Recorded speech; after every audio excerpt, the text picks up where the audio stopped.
Je souhaite parler ce soir d'une partie du traumatisme complexe appelée trauma bonding, qui commence à être de mieux en mieux comprise. J'espère vraiment que cela vous aidera, car je pense que beaucoup de personnes qui comprennent qu'elles ont un traumatisme complexe n'ont pas encore vraiment intégré cette notion de trauma bonding. Pourtant, ce que j'ai constaté, c'est que deux définitions se sont développées pour le trauma bonding. L'une est juste et l'autre ne l'est pas. Donc, la définition incorrecte est la suivante. Disons que vous êtes en rétablissement après un traumatisme et vous commencez à partager vos histoires. Et vous pensez, waouh, ils ont un traumatisme similaire au mien, je me sens connecté à eux, et vous commencez vraiment à construire une bonne relation, parce que vous parlez de sujets très ouverts, réels et vulnérables.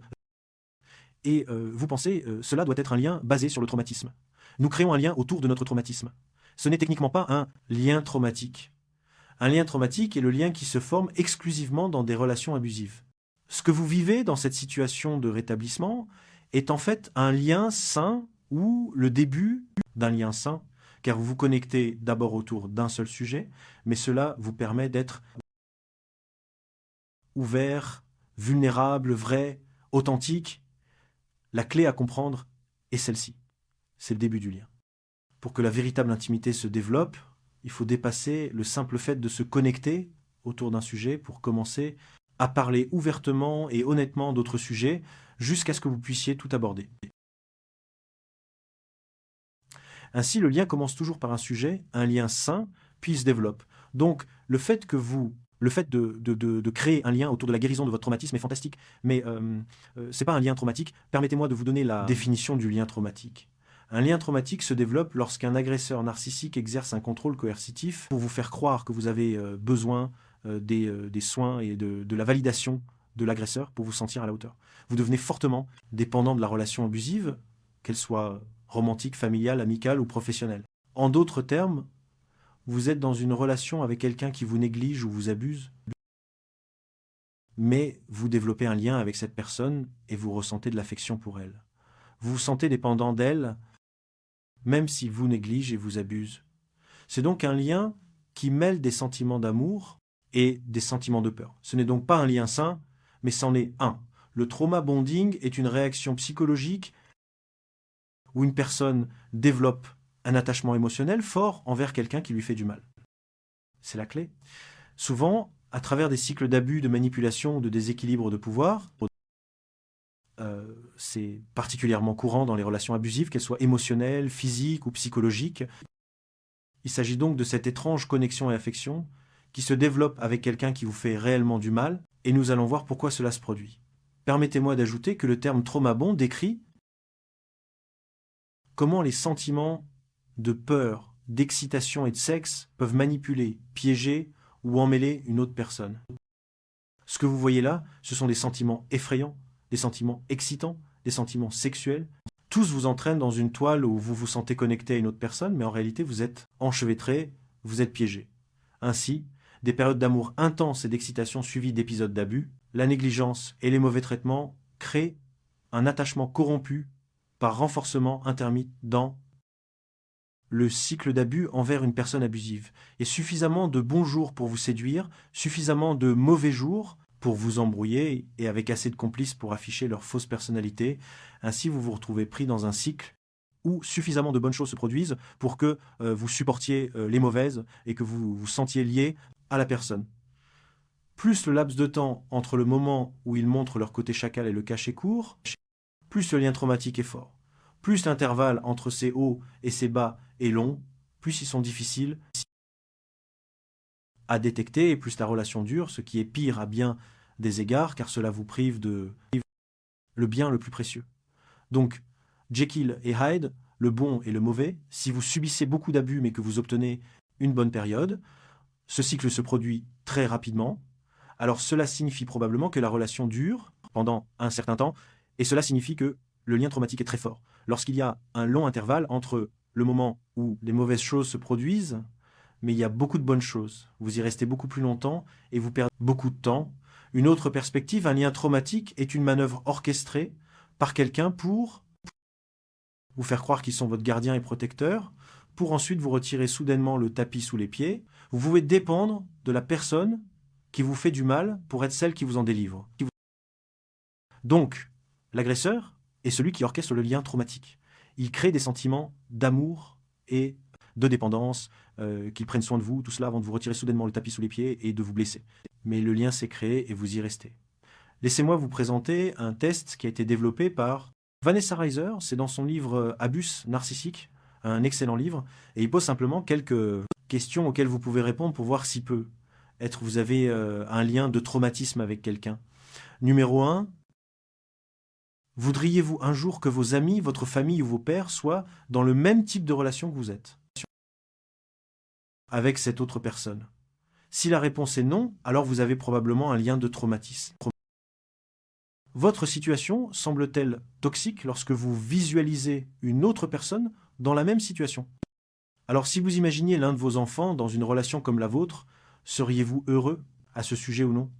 Devez-vous sans cesse répéter que les autres ne comprennent pas votre relation? Donc, vous avez des proches, famille et amis, qui vous disent que vous devez sortir de cette relation, c'est malsain. Et vous devez sans cesse répéter que vous ne comprenez tout simplement pas. Cela devrait être un signe d'alerte. Est-ce que vous vous retrouvez souvent à vanter ou à présenter sous un bonjour les qualités du narcissique ou de votre partenaire à d'autres?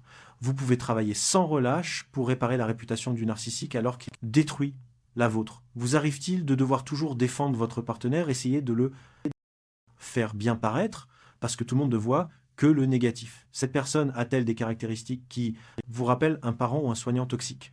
Un signal d'alarme très important. Savez-vous qu'il est préférable de partir, mais vous ne pouvez tout simplement pas vous forcer à le faire? Votre tête vous dit de partir, mais vous n'y arrivez pas.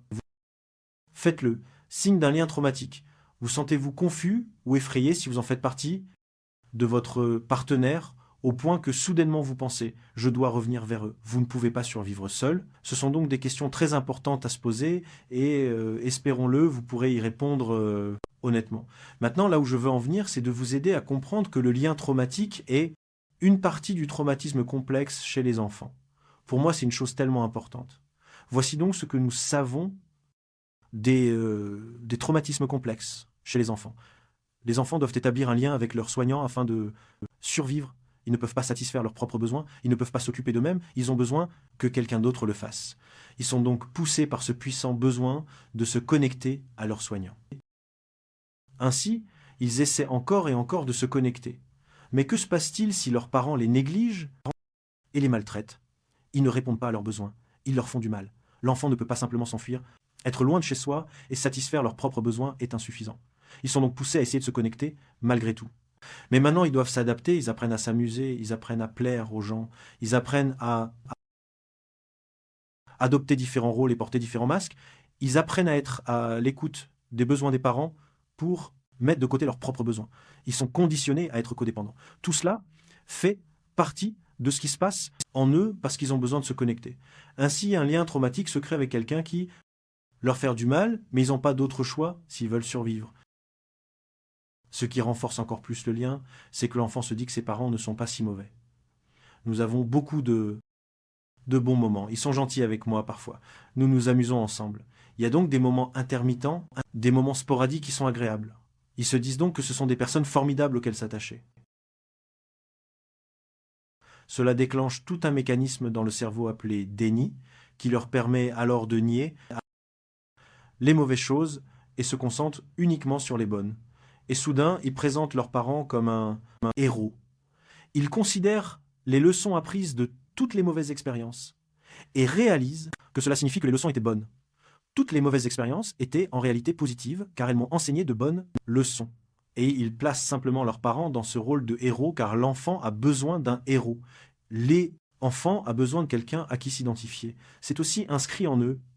Ainsi, leur cerveau effectue des distorsions pour essayer de faire plaisir à l'enfant. Mais il se passe autre chose.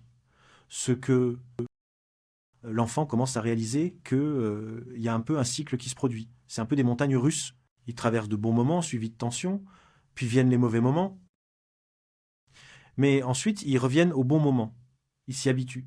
Et ils commencent à comprendre que si nous surmontons simplement les mauvais moments, les bons reviendront.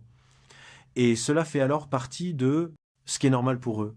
Et chaque fois que les bons moments arrivent, ils y voient la preuve que mes parents sont des personnes formidables.